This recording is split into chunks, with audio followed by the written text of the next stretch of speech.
Andy, Labour Mayor of Greater Manchester, and somebody who is facing the upcoming by-election in Makerfield on the 18th of June, has declined to describe Israel's actions in Gaza as a genocide. In an interview with The Guardian, Burnham was asked directly about Gaza, and he responded with, "I can't judge things of that enormity from where I am as Mayor of Greater Manchester." What? What do you mean? You have opinions on other things, but you can't have an opinion on this? Make it make sense. He went on to say that he had concerns about the disproportionate destruction and that there needs to be investigation and accountability. But this raises a pretty big question. If not now, Andy, then when? Because we're not talking about an event that happened, just 24 hours ago. We're not talking about an allegation that has emerged without any sort of evidence. We're talking about nearly, 3 years of devastation on top of the 70 plus years of what's been happening with Israel and Palestine. Mass death, huge amounts of displacement, starvation, destruction of civilian infrastructure, kids literally dying. A 7-month-old baby recently killed by an IDF soldier. 7-month-old baby, and repeated warnings from international legal experts, humanitarian organisations and genocide scholars say that this is a genocide, where Israel has killed at least 72,000 Palestinians there since the 7th of October 2023, and experts quoted by the BMJ say the actual toll is probably far higher. So the question isn't whether Andy Burnham personally has the authority to make a legal ruling. He doesn't, but why is it that he's not okay with condemning it? He's perfectly comfortable condemning atrocities elsewhere, but suddenly becomes incredibly paralysed by uncertainty when the victims are Palestinians. The language is odd. We're told it's a little bit too complex, that he doesn't have the authority to do that because he's all the way in Manchester, by the way, super massive trek. We're told investigations must conclude. We're told that history will decide. We're told that we cannot know. It's simply too hard to tell, etc., etc. All of this elusive, pathetic language. Yet I think we're pretty much aware because we've listened to testimonies. We see the lived experiences of those who are actually there. Palestinians know. They're the ones whose parents are carrying the bodies of their children, and the doctors literally trying to make amputations without any sort of anaesthetic, and the aid workers who are documenting all the starvation and the blockades that are happening out there. And you know who else knows? Many of the world's leading genocide scholars believe they know too. Here, the International Association of Genocide Scholars declared that Israel's committing genocide in Gaza. Genocide scholars cited, among other elements, Israel's attacks on Gaza's healthcare, aid and educational sectors. They say Israel is committing a genocide, full stop. Now, whether one agrees with that assessment or not, with all due respect, this is not some fringe opinion. These are people whose their whole life's work is studying genocides. These are experts who've dedicated decades to understanding exactly how mass atrocities unfold and how states justify them. But I don't think we need a scholar, with all due respect, to tell us that genocide is happening when we see the onslaught of violence that's happening in Gaza. Yet we have here politicians, or people who want to then become politicians like Andy Burnham, continue to act as though none of this matters. The word genocide is not simply, a legal term. This is a question of morality, because it forces people to confront the scale of what is actually taking place. And what I'm really uncomfortable with is the fact that he is so comfortable going, sorry, can't do it. I can't say it. I can't say the word genocide. So what happens, Andy, when an entire population is subjected to relentless destruction whilst the world watches? What also makes Burnham's comments notable is his long relationship with Israel. Burnham joined Labour Friends of Israel in 2015, described the BDS movement as spiteful, quote unquote, and even stated during his Labour leadership campaign that Israel would have been his first foreign visit had he become Prime Minister. Got that from Navarra, by the way. Burnham previously described Israel as a democracy that has a long history of protecting minorities and promoting civil rights.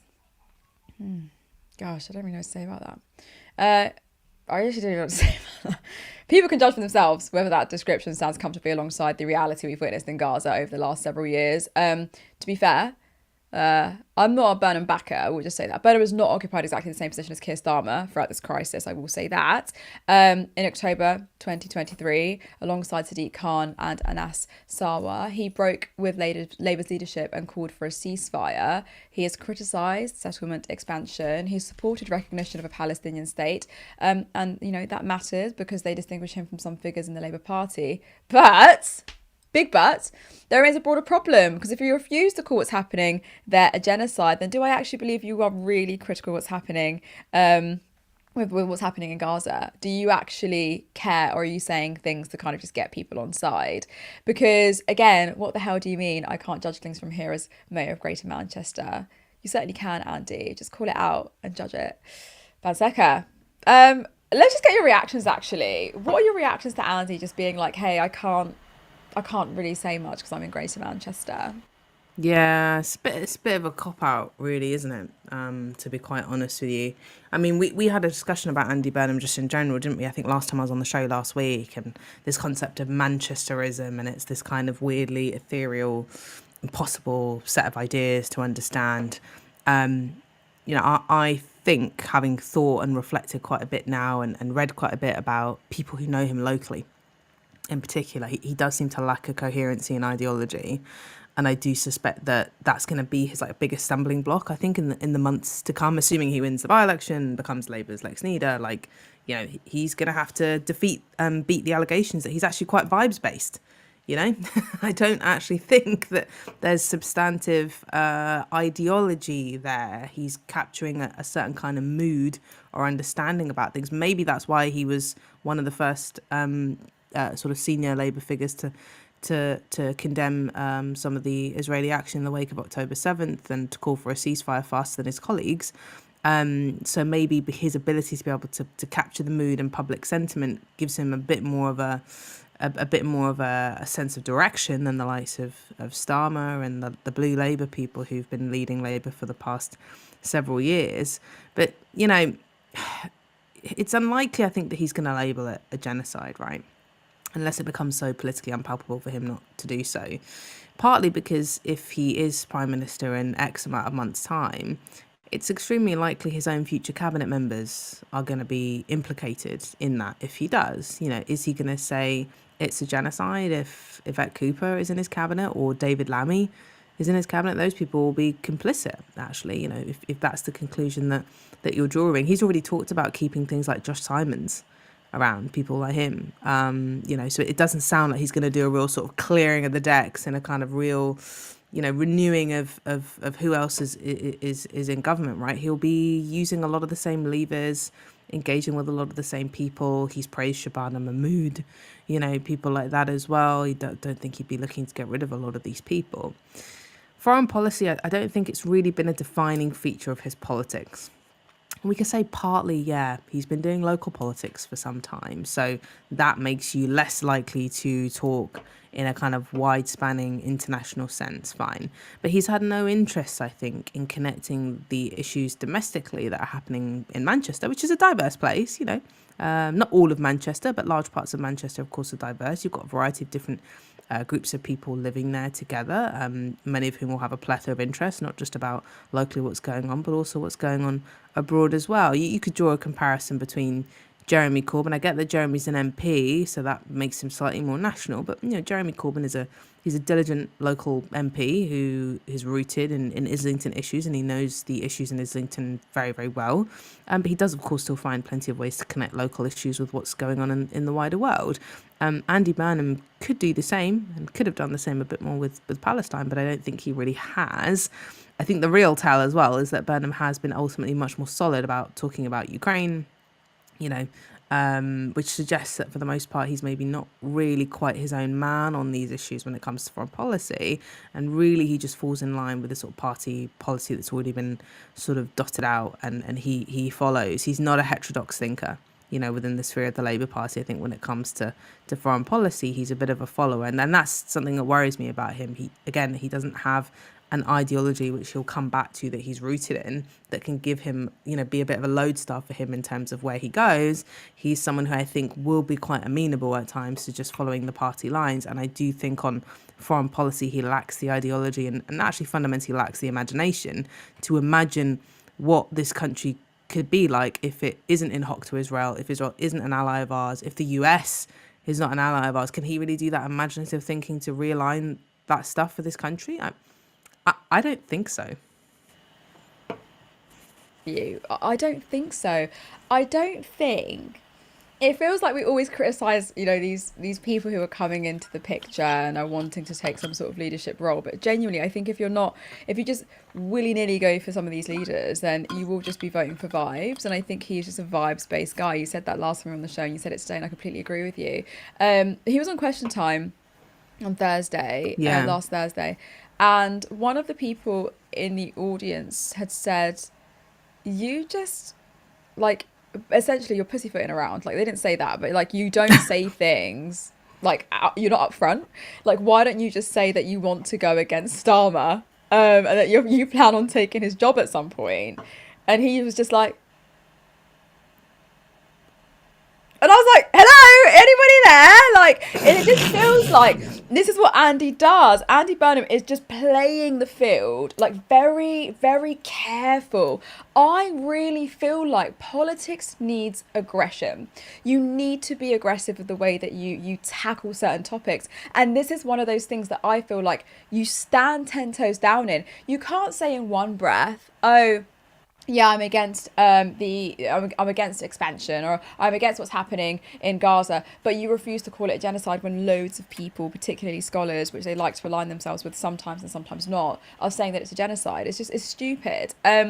We increasingly hear politicians say that they cannot determine whether genocide has taken place and that this should be left to courts and investigators. But is that a reasonable position, or does waiting for legal conclusions risk becoming a way of avoiding moral and political responsibility whilst these atrocities are still happening?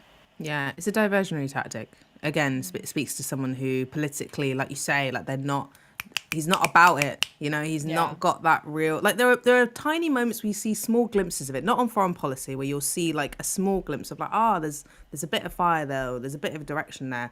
I think that mostly comes down to like specific local issues where he's a bit like that, and he's got more fire.